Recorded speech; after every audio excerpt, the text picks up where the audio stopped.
Hello class 10th। आज हम एक नए चैप्टर की तरफ बढ़ेंगे जिसका नाम है क्वाड्रेटिक इक्वेशन। हिंदी में इसको कहते हैं द्विघात समीकरण। तो चलिए आज हम पढ़ते हैं कि द्विघात समीकरण किसे कहते हैं। द्विघात समीकरण उस समीकरण को कहते हैं जिसमें वेरिएबल का मैक्सिमम जो पावर होता है वो 2 होना चाहिए।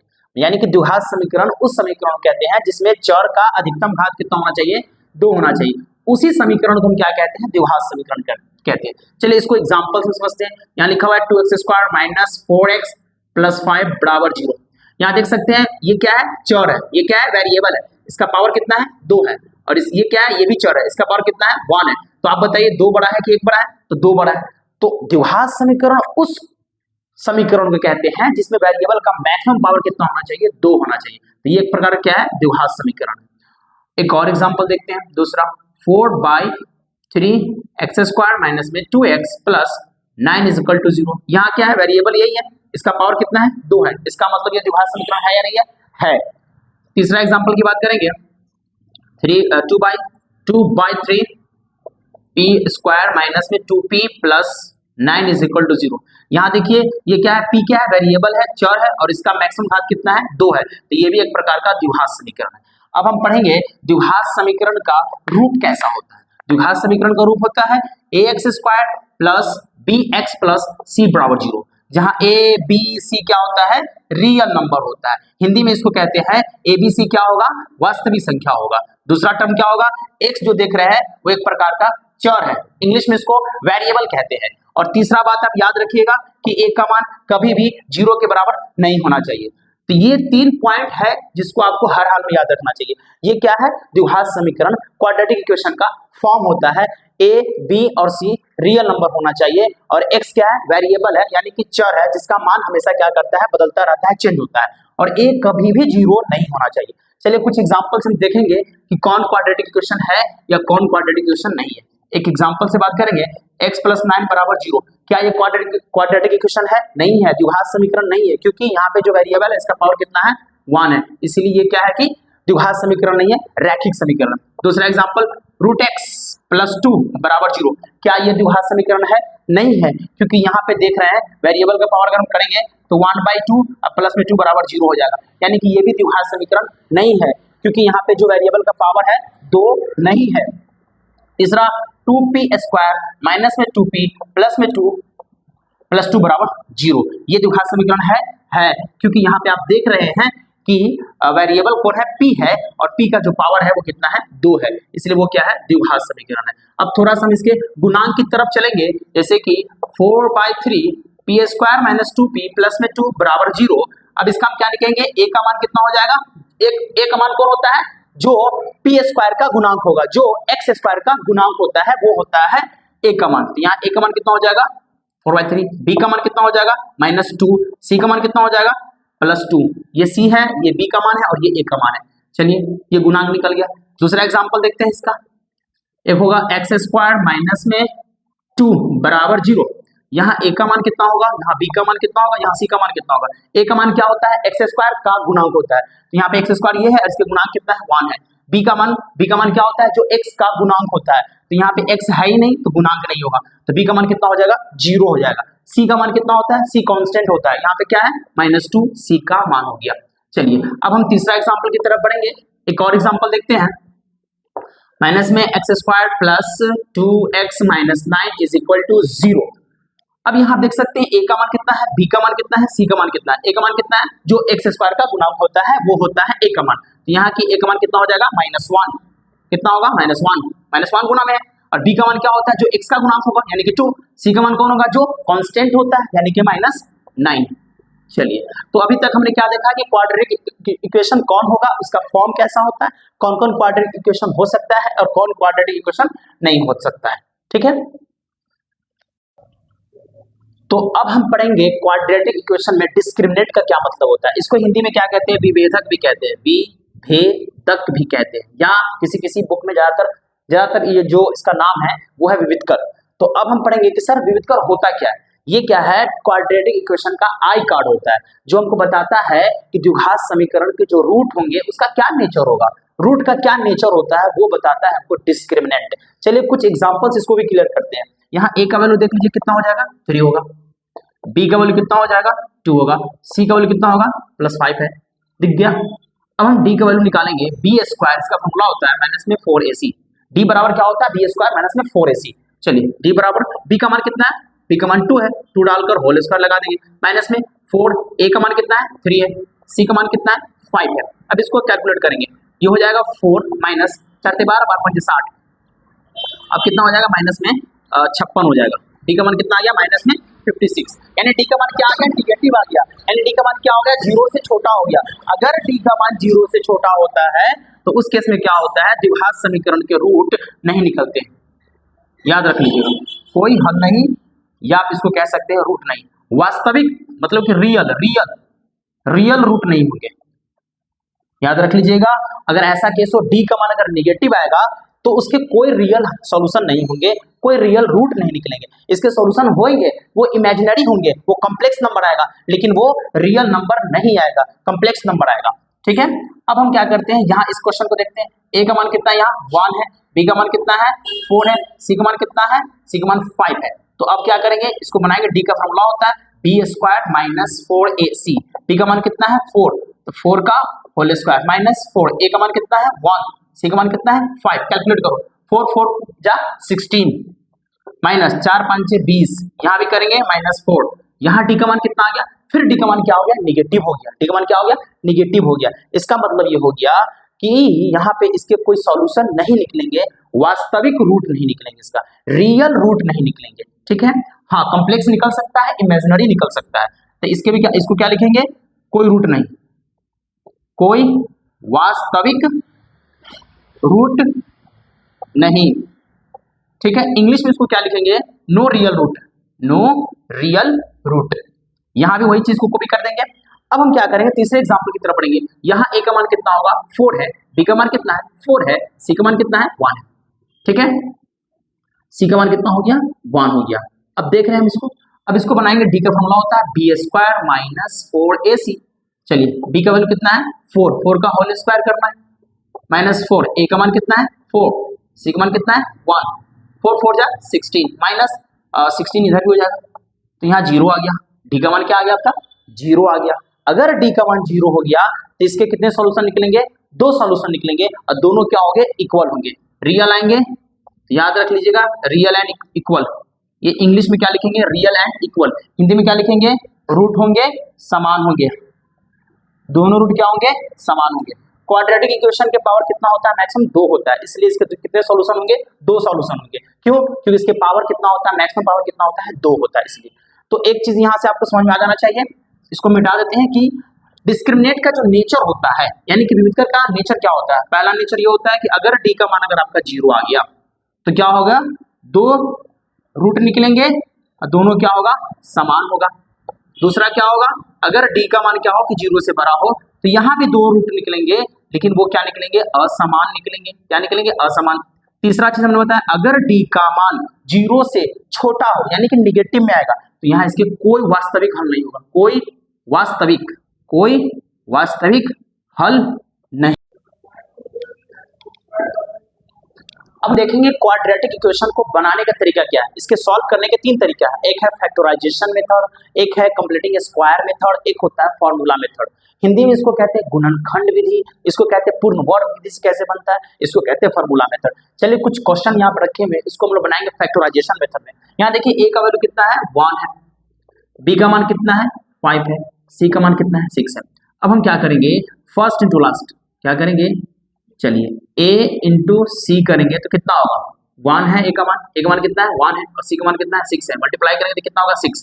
अब आपको सोचना है कि ऐसा 2 नंबर बताइए जिसको गुना करने पे 6 आए और उसी नंबर को जोड़ने पर या घटाने पर बीच वाला टर्म बीच में कितना है 5 है तो 5 आए। ऐसा कोई नंबर बताइए जिसको मल्टीप्लाई करने पर 6 आए और उसी नंबर को जोड़ने पर या घटाने पे 5 आना चाहिए, वो कौन सा नंबर हो सकता है बताइए।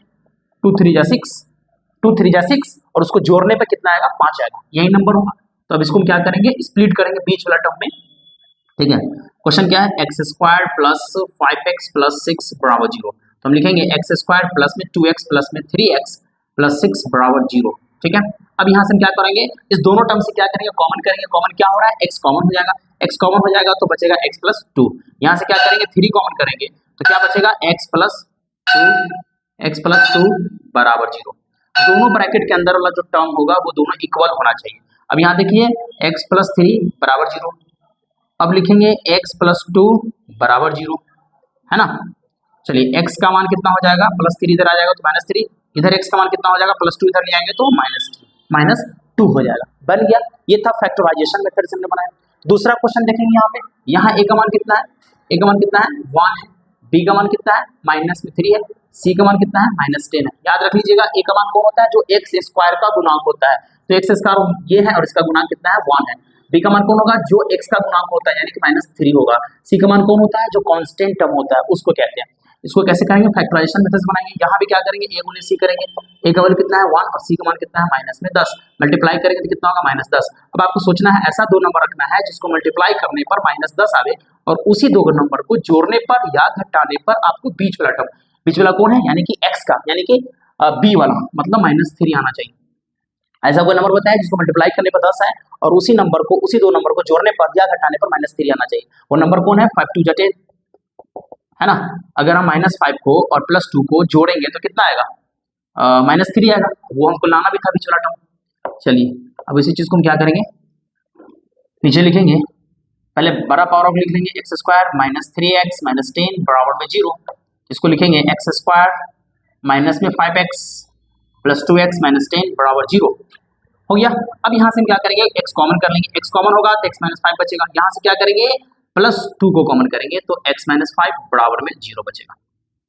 ठीक है, अब हम क्या करेंगे, ब्रैकेट के बाहर क्या x प्लस 2 है तो x प्लस 2 बराबर 0, यहाँ रखेंगे x माइनस 5 बराबर 0, तो x का वैल्यू कितना हो जाएगा माइनस 2, क्योंकि प्लस 2 इधर आएगा और x माइनस 5 है तो यहाँ x का वैल्यू कितना हो जाएगा प्लस 5, क्योंकि माइनस 5 उस तरफ जाएगा तो अपना साइन क्या करेगा, चेंज कर देगा। ये था फैक्टराइजेशन मेथड से हम कैसे सॉल्व करते हैं। पहले हम क्या करेंगे, फैक्टर निकालेंगे, उसका क्या करेंगे, उसको फैक्टर निकालना है। अब फिर आपको क्या करना है, बीच वाला टर्म को स्प्लिट करना है, ऐसे तोड़ना पड़ता है ताकि गुना करने पे क्या हो कि गुना करने पे फर्स्ट इंटू लास्ट आए और उसी दो नंबर को जोड़ने पर या घटाने पर बीच वाला नंबर आपको आना चाहिए। ठीक है, अब हम चलेंगे अगला मेथड जिसका नाम है पूर्ण स्क्वायर मेथड यानी कि स्क्वायरिंग मेथड पे। ठीक है, इसको हम लोग बनाएंगे स्क्वायर मेथड से बनाएंगे। ये क्वेश्चन है 2x square minus 5x plus 3, इसको बनाएंगे हम लोग अगला मेथड जिसका नाम है पूर्ण वर्ग यानी कि स्क्वायर मेथड से। यहाँ भी आप देख सकते हैं, अब आपको क्या करना है, यहाँ एक्स स्क्वायर है, एक्स स्क्वायर को जो गुणांक है उसमें क्या है 2 से गुना है, तो कोशिश करो कि एक्स स्क्वायर हमेशा क्या हो कि अकेला रहे। क्यों, इस मेथड में आपको a प्लस बी या a माइनस बी का होल स्क्वायर बनाना पड़ता है। तो हम क्या करेंगे, इधर भी 2 से भाग कर देंगे और इधर भी 2 से भाग करेंगे। समीकरण के दोनों तरफ क्या करेंगे, 2 से भाग कराएंगे। 2 से भाग क्यों करेंगे, क्योंकि 2 से भाग करेंगे तब ये क्या हो जाएगा, आपका जो एक्स स्क्वायर का जो गुणांक है वो क्या हो जाएगा, मतलब कि इसका एक्स स्क्वायर में जो गुणांक है 2 वो क्या होगा, हट जाएगा। इसीलिए हमने क्या किया, 2 से भाग इधर भी और 2 से भाग क्या किया इधर भी लगाएंगे, तो क्या बचेगा एक्स स्क्वायर माइनस में 5/2x प्लस 3/2 बराबर 0 बच गया। अब यहाँ देखना स्टार्ट करिएगा, एक्स स्क्वायर माइनस में 5/2x लिखा गया। अब क्या करेंगे, 5/2 का हाफ निकालना पड़ेगा तो कितना आएगा, 5/4 आएगा, 5/4 आएगा। तो अब हम क्या करेंगे, प्लस 5/4 का होल स्क्वायर माइनस 5/4 का होल स्क्वायर कर देंगे। लास्ट वाला टर्म कितना है, प्लस 3/2 बराबर 0 हो गया। हमने क्या किया, जो इसका गुणांक था उसको हमने हटा दिया। कैसे हटा, 2 से क्या किया, उसको दोनों इक्वेशन दोनों तरफ क्या किया कि भाग लगा दिया 2 से। तो मेरे पास नया जो टर्म बना एक्स स्क्वायर माइनस में 5/2x plus 3/2 is equal to 0। अब हमने क्या किया, पहला टर्म को ऐसे ही रखा, दूसरा टर्म को ऐसे ही रखा, तीसरा टर्म क्या किया कि इसका हाफ निकाल के एक बार प्लस का होल स्क्वायर एक बार माइनस का होल स्क्वायर कर दिया। देखिए 1 2 3 ये टर्म इस तीनों में देखिए पता चलेगा a माइनस बी का होल स्क्वायर बन रहा है। क्यों, क्योंकि यहाँ पे 2ab में क्या है कि माइनस लगा हुआ है, तो आप लिख सकते हैं a माइनस बी का होल स्क्वायर। इधर करेंगे तो माइनस में 25 बट्टा में 4 नहीं 4 जा 16 प्लस 3/2 बराबर 0। अब हम लिखेंगे x माइनस 5/4 का होल स्क्वायर, यहाँ हो जाएगा कितना हो जाएगा 50, इधर हो जाएगा 48, नीचे हो जाएगा 32 बराबर में 0। अब x माइनस 5/4 नहीं दिख रहा होगा, इधर हम इस तरफ लिख देते हैं। ठीक है, यहाँ लिख देंगे x माइनस 5 लिखेंगे, x माइनस 5 का होल स्क्वायर माइनस बच जाएगा, माइनस 50 में से 48 जाएगा, प्लस 48 जाएगा तो कितना बचेगा -2 और नीचे कितना हो जाएगा 32 बराबर 0। अब -2/32 को हम उधर ले जाएंगे, x माइनस 5/4 का होल स्क्वायर इधर लिखेंगे तो 2/32 ठीक है, अब हम क्या करेंगे, इसको काट भी सकते हैं अगला स्टेप में। x माइनस 5/4 का होल स्क्वायर, इसको काटेंगे 2 के पारा से 1/16 आ जाएगा। अब हम क्या करेंगे, इधर भी रूट लगा देते हैं और इधर भी रूट लगा देंगे प्लस और माइनस के साथ। यहाँ क्या होगा, स्क्वायर रूट हट जाएगा, बचेगा x माइनस 5/4, ठीक है, और इधर बच जाएगा प्लस माइनस 1/4 बच गया। अब हम क्या करेंगे, इसका मतलब है एक बार 1/4 प्लस होगा, एक बार 1/4 माइनस होगा। ध्यान दीजिएगा, 1 प्लस माइनस 1/4 इधर है, माइनस माइनस 5/4 को इस तरफ लाएंगे तो प्लस 5/4 होगा। अब इसको हम क्या करेंगे, एक बार हम प्लस रखेंगे तो कितना हो जाएगा, 6/4 हो जाएगा। इसको काटेंगे 3/2 हो जाएगा। x का मान निकल गया, एक ठो और निकलेगा क्योंकि ये क्वाड्रेटिक इक्वेशन है। अब एक बार क्या करेंगे, x का मान हम रखेंगे -1/4 प्लस 5/4। यहाँ क्या हो जाएगा, एक तो निगेटिव -1 प्लस 5 कितना हो जाएगा, +4। तो x का मान हो जाएगा +4/4 कैंसिल 1। तो x का मान कितना निकला, एक निकलेगा 3/2 और एक निकला 1। अब हम क्या करेंगे, अगला मेथड पढ़ेंगे जिसका नाम है फार्मूला मेथड। इसके अब हम क्या करेंगे, नया मेथड पढ़ेंगे, उसका नाम है फार्मूला मेथड। इसमें आप देखिए, इसको बनाएंगे फार्मूला मेथड से। a का वैल्यू कितना हो जाएगा 2, b का मान कितना हो जाएगा -5, c का मान कितना हो जाएगा +3। यहाँ आप देख रहे हैं ना, a का मान कौन होता है, जो x स्क्वायर का गुणक होता है, b का मान कौन होता है, जो x का गुणक होता है, c का मान कौन होता है, जो कांस्टेंट टर्म होता है।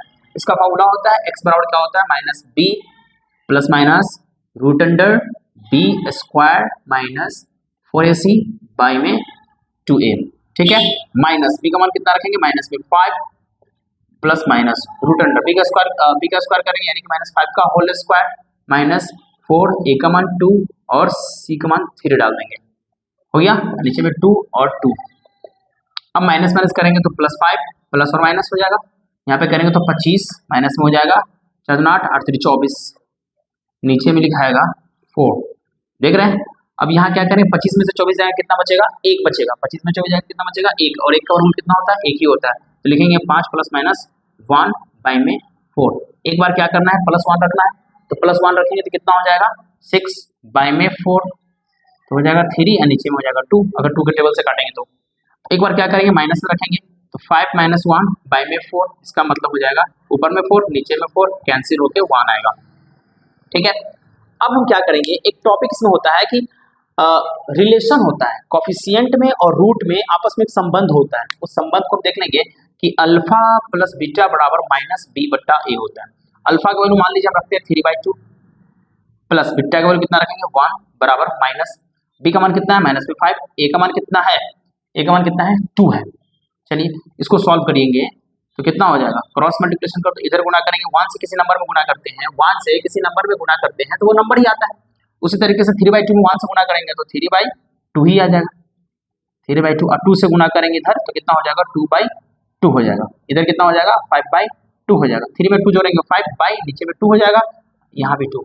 ये संबंध होता है, क्या होता है कि अल्फा प्लस बीटा बराबर कितना होता है -p/a होता है। और एक और संबंध होता है कि अल्फा इंटू बीटा का संबंध होता है, अल्फा इंटू बीटा में होता है c/a।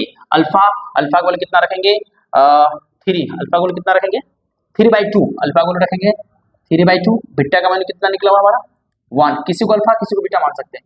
c कितना है यहाँ पे देखिए 3 है, a का मान कितना है 2 है, ऊपर से मल्टीप्लाई करो इधर आ जाएगा 3/2, इधर हो जाएगा 3/2। इस टॉपिक का नाम है relation between root and their coefficient, root and coefficient के बीच में, हिंदी में इसको कहते हैं गुणांक और रूट के बीच संबंध, यही टॉपिक चल रहा है। तो अभी आपने कि अगर एग्जाम में अल्फा का वैल्यू दे दे, बीटा का वैल्यू दे दे और तब आपको कहे कि क्वाड्रेटिक इक्वेशन बनाकर दिखाने के लिए, चलिए उसको हम कैसे बनाते हैं। इसका फॉर्मूला याद रख लीजिएगा, x² माइनस में alpha plus beta into x plus alpha into beta बराबर 0। यहाँ देखिएगा x² minus alpha plus beta यानी कि -3 और -2 दोनों को जोड़ेंगे तो कितना होगा -5, बाहर कितना है x प्लस, अब फिर क्या करें अल्फा इंटू बीटा यानी कि -3 और -2 को मल्टीप्लाई करें कितना होगा 6 होगा इज इक्वल टू 0। यहाँ देख सकते हैं x² माइनस माइनस क्या हो जाएगा प्लस में 5x प्लस 6 बराबर 0 बन गया।